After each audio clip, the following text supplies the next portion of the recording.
Assalamualaikum warahmatullahi wabarakatuh. Kembali lagi bersama saya, Dr. Andika Hendra Mustaqim. Kali ini saya akan mendiskusikan salah satu topik yang menarik, yaitu berkaitan dengan buzzer. Apakah buzzer ini merupakan salah satu fenomena dalam politik dalam 2019 ataupun kemudian pemilu dari 2024 lalu atau pemilu-pemilu sebelumnya itu masih identik, masih menjadi populer atau tidak. Karena tren perkembangan AI, artificial intelligence, kemudian algoritma, dan berbagai teknologi lain sebagainya sangat mempengaruhi perkembangan buzzer. Kita tahu bahwa selama ini kita tahu sudah banyak beberapa tokoh yang muncul ke permukaan. Padahal di awalnya itu dikenal dengan buzzer. Buzzer itu secara definisi itu merupakan orang yang nge-buzz, buzz. Jadi orang yang selalu menghembuskan. Sebenarnya konsep buzzer ini merupakan konsep awal di dalam dunia marketing pada awalnya. Jadi orang yang selalu membisikkan, orang yang selalu mendengungkan tentang sesuatu, mendengungkan tentang suatu produk, mempengaruhi orang opini lain, dan lain sebagainya. Dengan tujuan itu adalah mengubah persepsi, mengubah perilaku, mengubah opini publik untuk membeli suatu produk. Pada awalnya kan seperti itu yang dikenal dalam banyak teori marketing ataupun teori ekonomi. Kemudian praktik buzzer itu berkembang ke arah dunia politik, di mana para aktivis atau para akun bot dan lain sebagainya itu kan dimanfaatkan untuk kepentingan politik, untuk menggiring opini masyarakat untuk mendukung pemerintah, untuk melawan pemerintah dan lain sebagainya. Buzzer itu menjadi bagian yang tidak dilepaskan dalam PR politik ataupun PR marketing, PR branding. Kita ketahui tujuan utama buzzer adalah ketika suatu komentar gitu kan, suatu launching produk, suatu kebijakan, suatu opini yang berkembang di masyarakat secara luas, kemudian itu bisa itu kan diterima oleh masyarakat, mendapat apresiasi, mendapat rekognisi. Akhirnya masyarakat mengikuti pendapat itu, masyarakat mengakui pendapat itu, akhirnya mereka ikut-ikutan dan lain sebagainya. Itulah tujuan utama dari buzzer. Kalau di dalam marketing, buzzer itu tujuannya itu untuk membeli produk, ya kan? Untuk meningkatkan brand awareness. Tetapi dalam politik itu bukan hanya sekedar mempengaruhi, tetapi bagaimana itu masyarakat bisa memilih dia, bisa mendukung dia dan lain sebagainya. Tetapi era buzzer saat ini kita tahu bahwa tren media sosial yang sekarang berkembang itu kan buzzer umumnya itu bermain di ranah X dengan komentar, dengan komentar-komentar yang dengan posting dan lain sebagainya. Tetapi era sekarang itu kan era digital sekarang itu kan berkembang ke arah visual, di mana orang berbicara, orang beretorika, pemimpin menyampaikan pendapat, gitu kan.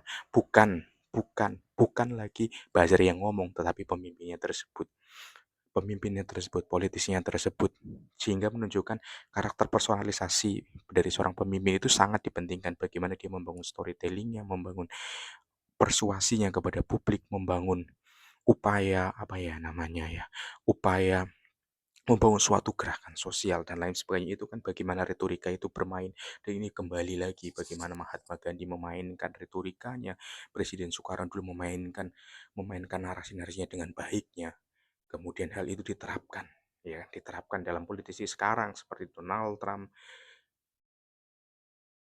politisasi sekarang seperti apa namanya, kita tahu bukan hanya Donald Trump tetapi yang lebih sebelum-sebelumnya seperti Barack Obama. Dari tren buzzer itu, ketika suara-suara dengung dari masyarakat itu, apa dari tokoh-tokoh influencer dan kreator itu bisa sebenarnya itu dikalahkan sama persona-persona yang dimunculkan oleh para pemimpin politik tersebut. Jadi pemimpin politik seharusnya sudah tidak lagi tergantung dengan konten kreator lainnya, influencer, tidak tergantung dengan buzzer dan lain sebagainya, tetapi ada kalanya bagaimana pemimpin itu mengembangkan personanya, mengembangkan karismanya dalam dirinya dengan strategi-strategi kepemimpinan yang baik, strategi kepemimpinan yang tepat, sehingga apa nanti jadinya adalah upaya untuk membangun bukan hanya citra tapi autentisasi yang muncul dalam pemimpin tersebut, sehingga apa ujung-ujungnya dia bukan hanya menarik simpati, dia hanya menarik dukungan, tetapi akan membangun basis loyalitas yang kuat itu yang sangat diperlukan.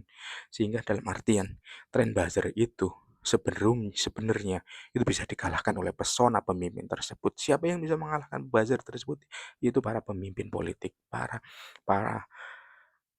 para pengembang produk, para bisnis apa ya, para product developer atau product manager di perusahaan-perusahaan tersebut. Tanpa menggunakan buzzer itu bisa lebih murah, lebih efisien dan lain sebagainya, karena buzzer itu hanya berbasis kepada bot, kepada alat yang tidak efektif, akun-akun yang tidak jelas dan tidak bertanggung jawab. Tetapi itu hanya untuk menciptakan trending semata. Trending itu hanya dalam jangka pendek, tapi dalam jangka panjang itu adalah upaya untuk membangun branding yang luas, untuk membangun membangun loyalitas yang kuat, membangun membangun basis basis dukungan yang kuat. Untuk itu sudah saatnya politik ini mengakhiri buzzer. Perusahaan-perusahaan saja bisa mengakhiri buzzer, tapi lebih menekankan kepada bagaimana menghasilkan produk yang autentisitas. Pemimpin bisa menghasilkan kebijakan yang autentik, di mana autentitas itu menjadi basis kuncinya. Selain itu, kedua itu adalah storytelling. Pemimpin itu bisa mengalahkan buzzer. CEO bisa mengalahkan buzzer. Semuanya itu bisa mengalahkan buzzer dengan satu cara, yaitu membuat storytelling yang baik. Storytelling yang baik itu harus didasarkan kepada memunculkan hal-hal yang unik dari produk tersebut, memunculkan hal-hal yang unik dari dalam kebijakan tersebut, memunculkan hal-hal yang unik dari seseorang, dalam diri seseorang tersebut. Tampil apa adanya, tampil memikat dan lain sebagainya, buzzer. Dengan demikian, upaya untuk mengakhiri baca sebenarnya bisa dilaksanakan dari atas, yaitu top down, bukan dari bawah. Kenapa tidak dari bawah? Karena literasi di digital masih sangat lemah, kemudian eh, di- digital divide juga masih masih menjadi beban bagi kita semua di Indonesia, karena internetnya sangat lambat dan lain sebagainya. Percepatan infrastrukturnya juga berjalan lambat, biaya internetnya juga sangat mahal. Untuk itu, buzzer itu harus bisa diakhiri dengan cara dari penampilan para pemimpin politik tersebut, ataupun kalau dalam segi korporat itu adalah dari para product manager ataupun dari para CEO. Selanjutnya buzzer juga, era buzzer itu bisa diakhiri itu ketika media sosial sudah menjadi media massa, di mana orang-orang cenderung menggunakan media sosial itu untuk mencari informasi, bukan hanya dari satu sumber. Ketika kita membaca majalah, membaca koran, membaca media online, sumbernya hanya satu.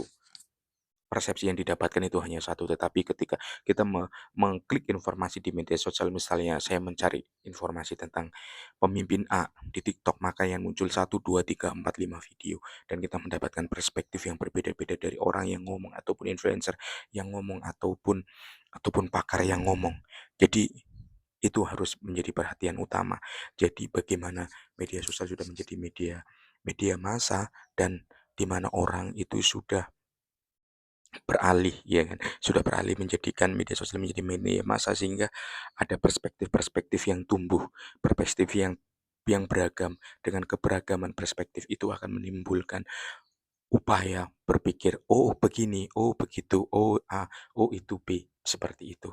Saya kira itu pendapat saya dan analisis saya yang didasarkan pada bacaan-bacaan yang pernah saya baca atau praktek saya di lapangan, ataupun beberapa pengalaman lain. Terima kasih dalam video kali ini yang membahas tentang belajar politik, baik dalam perspektif autentis ataupun komunikasi kepemimpinan, dikaitkan juga bagaimana buzzer itu sebenarnya menghancurkan demokrasi. Buzzer itu bukan hanya menghancurkan demokrasi, tetapi itu juga upaya pelan-pelan itu akan melemahkan sistem pemerintahan itu sendiri. Jadi buzzer itu akan menjadi benalu bagi pemimpin. Karena itu pemimpin politik, kemudian pemimpin perusahaan sudah selayaknya tidak lagi menggunakan bahasa, tetapi lebih fokus kepada upaya mengembangkan autentitas. Demikian ya, sampai jumpa kepada video di berikutnya. Assalamualaikum warahmatullahi wabarakatuh.